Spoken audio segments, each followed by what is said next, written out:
What Sorry. role does data actually play in good decision making? So, if it's right in front of them and they have the data that they're looking for, it still seems like a lot of stores struggle operationally. So, because a lot of stores have the data, but Excuse they me. still struggle, where can you make the connection there?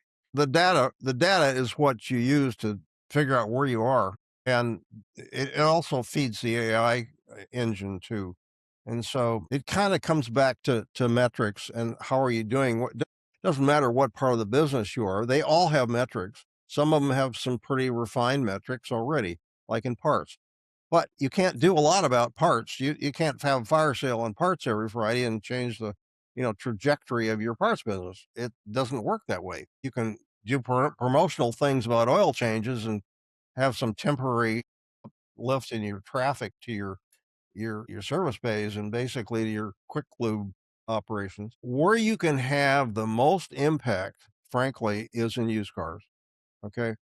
And that's why I got so interested in that because it's a lot of work to continually restock, find good used cars that you can recondition and sell. And you can't do much about your new cars. The manufacturers you make all those decisions, so it's a very narrow thing. But you can do a lot in used cars, and you can make up to $5,000 per car front and back. That's a really big deal. It's a lot of work.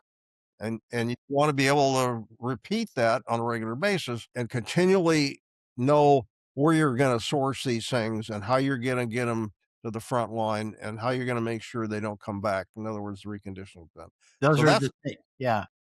yeah, and fixed ops is part of that. Obviously, they're an integral part of the reconditioning process and to do what they do well.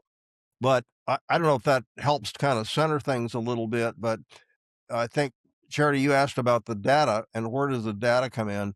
The data comes in everywhere. I mean, you can't manage what you can't measure. And a lot of people say that, but I learned that at Hewlett Packard from the guys that were invented measuring things. Sure, it was a voltmeter to start with, but now it's all about process improvement.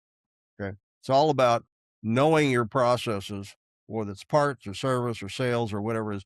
Every one of them is a workflow. Every single one. Yeah, it So is. they all can be characterized and you could put measures against it.